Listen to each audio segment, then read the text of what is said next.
Hello everyone, आप सभी का हमारे यूट्यूब चैनल में स्वागत है। आज हम पढ़ने वाले हैं क्लास 10th का चैप्टर नंबर 4 समांतर श्रेणी, जिसको इंग्लिश में बोलते हैं अरिथमेटिक प्रोग्रेशन।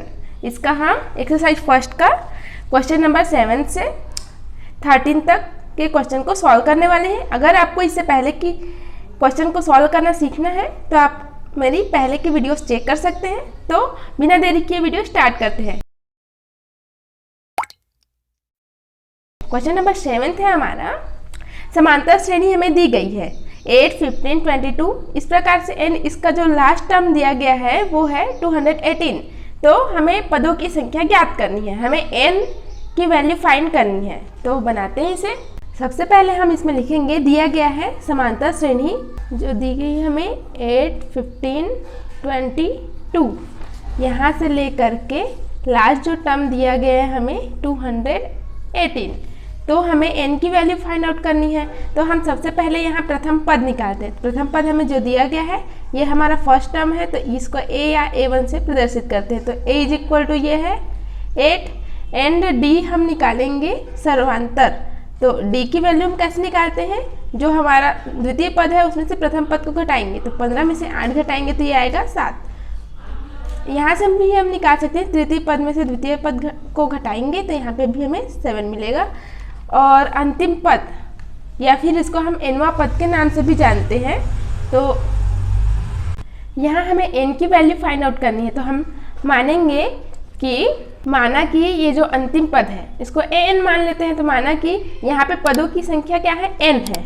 तो यहाँ पे हम लिखेंगे, प्रश्नानुसार बोला गया है अंतिम पद 218। तो इसको हम an इज इक्वल टू 218 लिखेंगे। माना कि nवां पद क्या है, 218 है। तो यहाँ से हम n की वैल्यू को फाइंड आउट करेंगे। तो an इज इक्वल टू होता है a plus n minus 1 into D is equal to 218। तो a की वैल्यू है 8 प्लस n माइनस 1, n की वैल्यू हमें निकालनी है और d हमें दिया गया है 7। तो इस प्रकार से अब हम क्या करेंगे, इस 8 को इधर ले आएंगे। तो ये हो जाएगा n minus 1 into 7 is equal to 218 minus 8। तो ये क्या हो जाएगा, 210 हो जाएगा। इसको हम 210 लिख सकते हैं। और ये जो 7 है ये इनटू में है, इसको हम डिवाइडेड बाय कर देते हैं। तो n माइनस 1 इक्वल हो जाएगा 210 डिवाइडेड बाय 7। 7 से इसको डिवाइड करेंगे, 7 1 जा 7 3 जा and 0 means n minus 1 is equal to 30। तो इसको हम n इक्वल 30, ये माइनस 1 है ये प्लस 1 हो जाएगा। तो 30 प्लस 1 हो जाएगा 31। ये हमारा आंसर हो जाएगा। मीन्स यहाँ पदों की संख्या पूछा गया है तो n निकालना है, तो n निकल गया। अतः यहाँ पदों की संख्या क्या है, 31 होगी। 8th क्वेश्चन है हमारा, हमें श्रेणी दी गई है और इसमें से हमें पूछा गया है कि इनमें से कौन सा पद हमारा शून्य है। ये सेम 7th की तरह ही बनेगा। इसमें भी हम मानते हैं कि माना कि nवां पद हमारा शून्य है। सबसे पहले तो लिखेंगे 8वां में दिया गया है समांतर श्रेणी, हमें कौन सी समांतर श्रेणी दी गई है, 27, 24, 21 से यहाँ। तो इसमें कौन सा पद शून्य है बोला गया है। तो सबसे पहले प्रथम पद, यहाँ प्रथम पद a बराबर 27 और d हम निकालेंगे तो 24 माइनस 27, क्योंकि छोटे में से बड़े को घटा रहे हैं तो माइनस 3। अब यहाँ हम लिखेंगे, माना कि हमारा nवां पद शून्य है। तो प्रश्नानुसार क्या हो जाएगा, an is equal to 0। an is equal to हम जानते हैं कि ये होता है a plus n minus 1 into D is equal to 0। a की वैल्यू है 27 प्लस n माइनस 1, d की वैल्यू है माइनस 3 इज इक्वल टू 0। अब ये जो 27 है ये इधर चले जाएगा। तो क्या होगा, n माइनस 1 इंटू ये है माइनस 3 इज इक्वल टू, ये प्लस में है तो यहाँ माइनस में हो जाएगा। और फिर इसको हम क्या करते हैं, ये जो माइनस 3 है इंटू में इसको डिवाइडेड बाय कर देते हैं। तो n minus 1 is equal to minus 27 divided by minus 3। तो माइनस 3 1 जा माइनस 3 9 जा means n minus 1 is equal to 9। तो यहाँ से n की वैल्यू हमें मिल जाएगी, माइनस 1 इधर आएगा तो 9 plus 1 is equal to 10 means हमारा 10वां पद जो है शून्य आएगा। यहाँ से आप चेक करके भी देख सकते हैं, जैसे यहाँ पे सार्व अंतर जो दिया गया है -3 का है, तो आप -3 इसमें माइनस करते जाइए, घटाते जाइए, तो आपको जो 10वां पद मिलेगा वो आपको शून्य मिल जाएगा। 9th क्वेश्चन है हमारा, यदि दो समांतर श्रेणियों का सार्व अंतर समान है और इसके 99 पदों का अंतर 99 है, तो इसके 999 पदों का अंतर क्या होगा। तो हमें दो श्रेणियां दी गई है, जिसका दो श्रेणियां हैं उनका जो है सार्व अंतर समान है, और हमें 99 पदों का अंतर 99 दिया गया है, और हमें 999 पदों का अंतर ज्ञात करना है। तो सबसे पहले हम मानते हैं कि जो दो समांतर श्रेणियां हैं वो इस प्रकार है। हम दो कोई समांतर श्रेणी लेते तो A1 plus A2 plus A3 से प्लस AN तक लेते हैं, और दूसरी समांतर श्रेणी हम लेते हैं B1 plus B2 plus B3 से BN तक। ये हमारी दो समांतर श्रेणियां हो गई, और हमें दी गई है कि दोनों श्रेणियों का सार्व अंतर समान है, तो उसको हमने माना D। दोनों के लिए जो सार्व अंतर वो हमने माना समान, वो है D मान लिया, और फिर ये हमने मान लिया।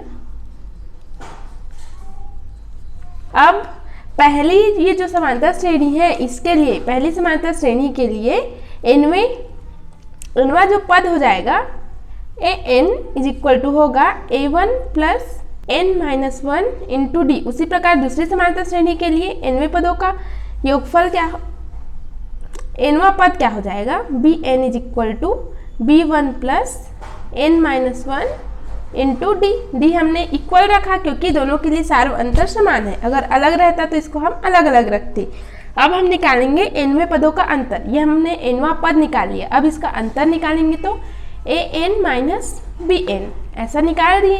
तो क्या हो जाएगा, ये इन दोनों को माइनस करना है हमें, A1 plus N-1 into D minus B1 plus N-1 into D, ये इस प्रकार से। तो AN माइनस BN ये हो जाएगा A1, इसको हम माइनस इधर करते हैं माइनस B1। अब ये प्लस में इसको लिखते हैं N-1 इंटू D, ये माइनस इधर चल जाएगा तो माइनस N-1 इंटू D इस प्रकार से हो जाएगा। मीन्स ये दोनों क्या है हमारा कैंसिल हो जाएगा। तो AN minus BN is equal to क्या आया A1 माइनस B1। यहाँ पर हमारा nवें पदों का जो अंतर आया वो A1 माइनस B1 आया, और यहाँ हम अगर 99 पदों के लिए जो निकालेंगे तो ये भी हमारा A1 माइनस B1 ही आएगा। 99 पदों के लिए अगर निकालेंगे अंतर तो उसके लिए भी ये A1 माइनस B1 ही आएगा। तो इसीलिए हम अगर 999 पदों के लिए अंतर निकालेंगे तो इसके लिए भी A1 माइनस B1 आएगा। तो हमें दिया गया है 99 पदों का अंतर क्या है हमारा 99 है, तो 999 पदों का अंतर भी हमारा 99 ही होगा। 10th क्वेश्चन देखते हैं। इसमें दिया गया है फूलों की एक क्यारी है, वहाँ पहली पंक्ति में क्या है 23 पौधे हैं, दूसरी पंक्ति में 21 है, तीसरी पंक्ति में 19 पौधे हैं, और इस क्यारी में अंतिम पंक्ति में 5 पौधे हैं। तो क्यारी में कुल पंक्तियों की संख्या हमें ज्ञात करनी है।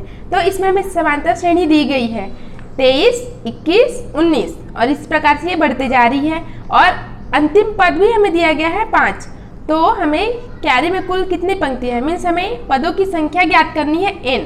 तो सबसे पहले हम लिखेंगे हमें दी गई समांतर श्रेणी जो है 23, 21, 19 इस प्रकार से, और अंतिम में है हमारा 5।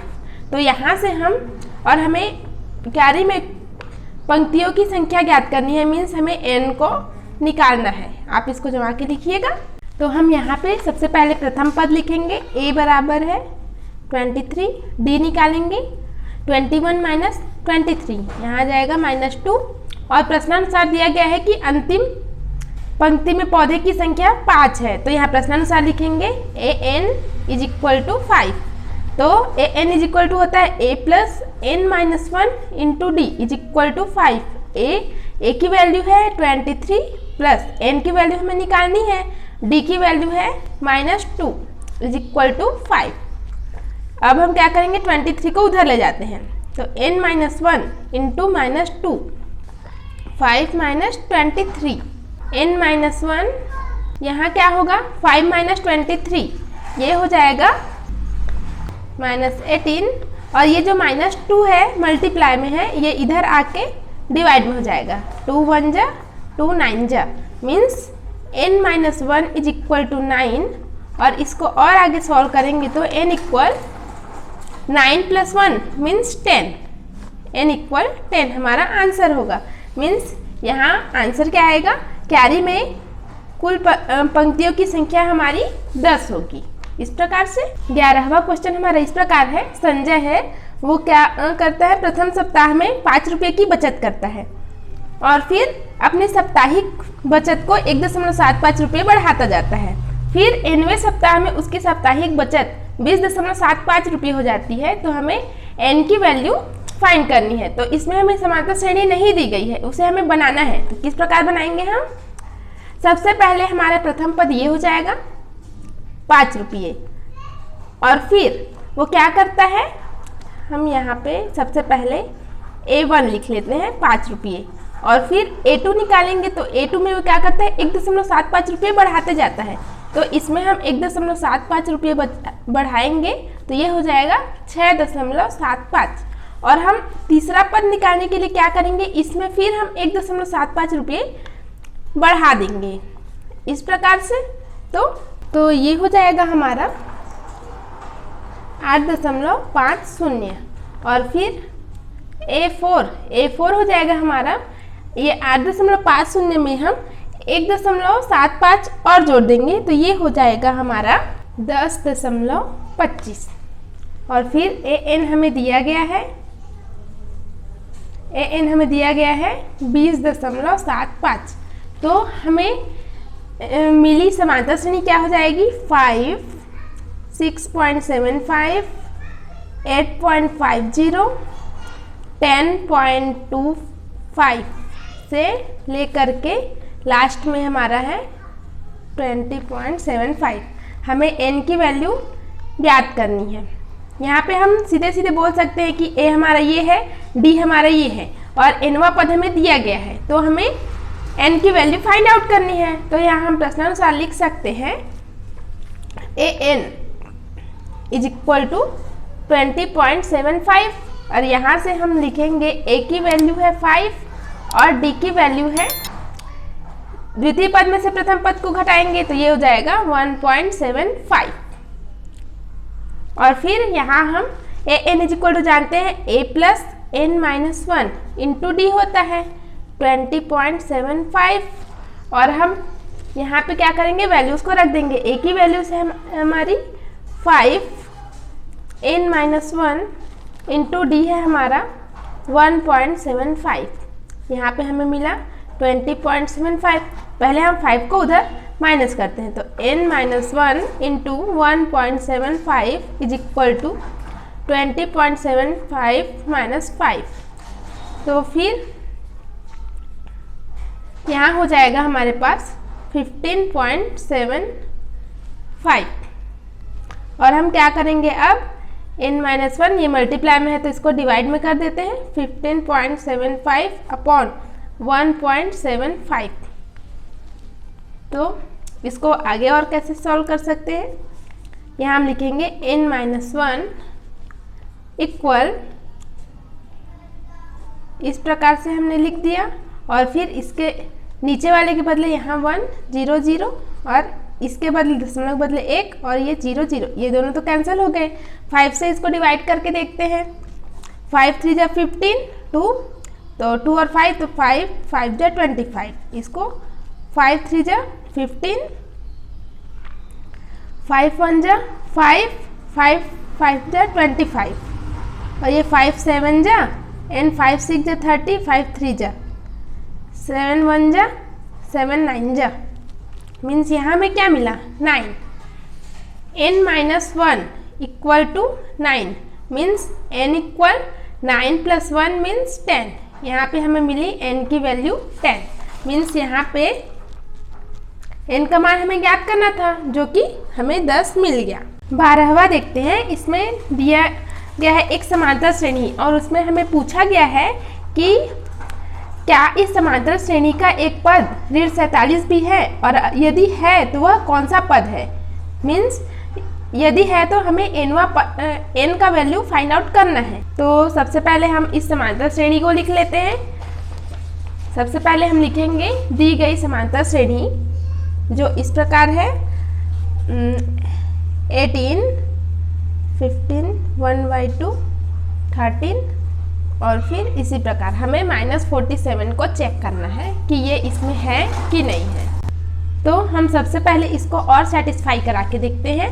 ये जो 18 है और इसको हम लिख सकते हैं 15 2 जा 30 और 1 31/2 एंड 13।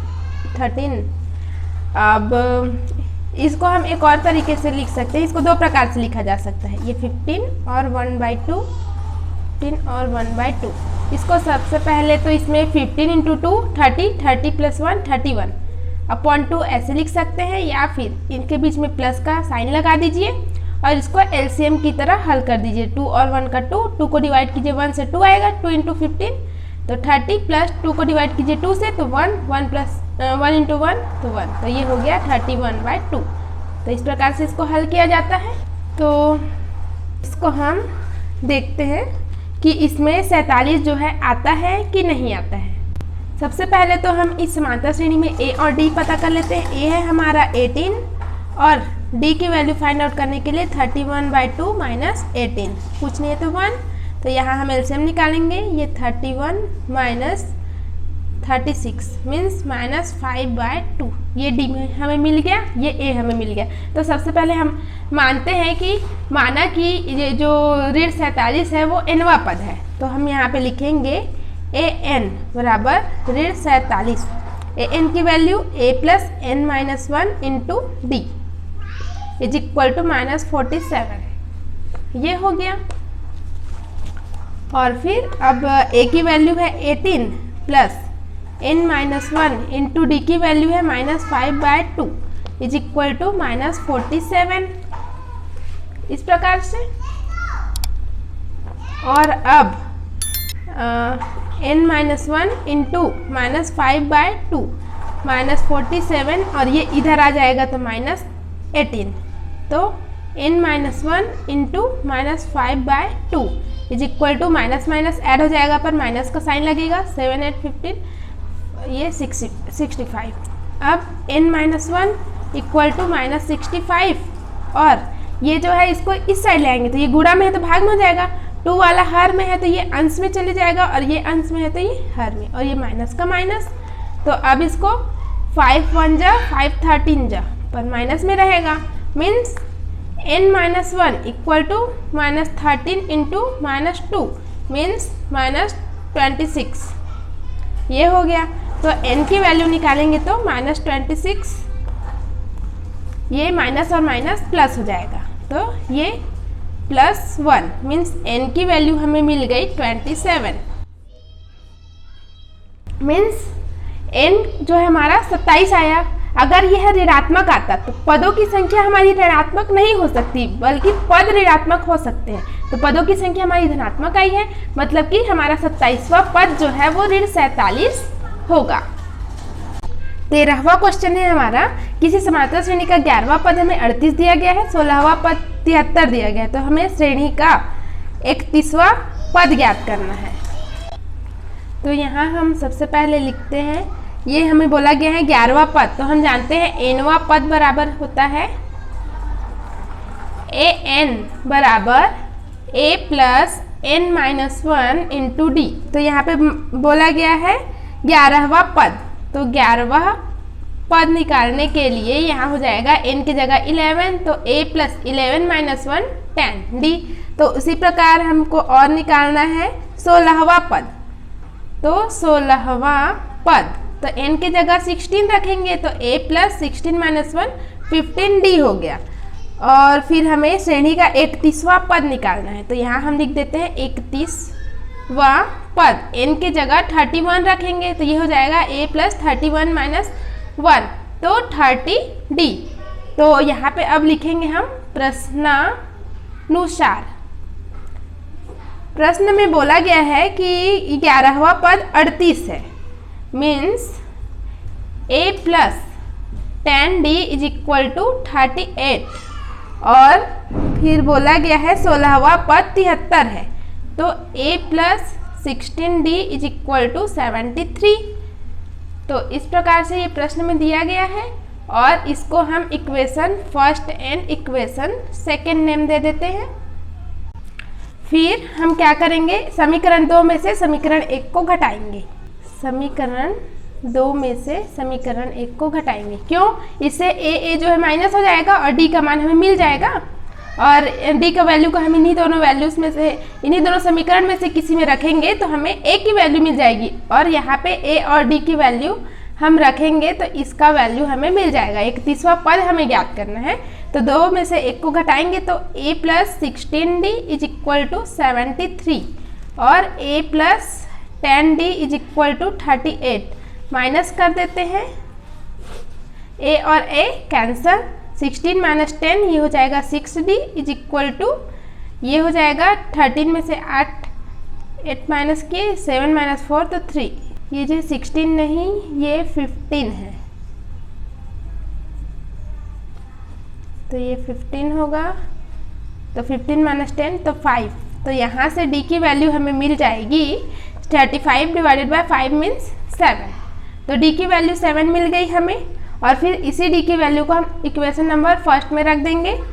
तो यहाँ हम लिखेंगे समीकरण 1 में d बराबर 7 रखने पर, तो यहाँ हम 7 रख देंगे, तो ये क्या हो जाएगा, a प्लस 10 इंटू 7, ये हो जाएगा 70 इज इक्वल टू 38, तो a की वैल्यू हमारी हो जाएगी 38 माइनस 70, तो ये हो जाएगा हमारा a is equal to minus 32। अब हमें a और d की वैल्यू मिल गई, d इज इक्वल टू हमें मिला है 7 और a इज इक्वल टू मिला है 32, तब हमारी श्रेणी का जो 31वां पद है ये क्या हो जाएगा, यहाँ पे 31वां पद a 31 is equal to a की value minus 32 plus 30 into D की वैल्यू 7 मीन्स माइनस 32 प्लस 210 में हम माइनस करेंगे 32 को, तो ये हमें मिल जाएगा 178, और ये ही हमारा आंसर होगा। अतः हमारी श्रेणी का जो 31वां पद है वो हमारा 178 होगा। तो आज के लिए बस इतना ही, अब मिलते हैं अगली क्लास में, तब तक के लिए जय हिंद, वंदे मातरम।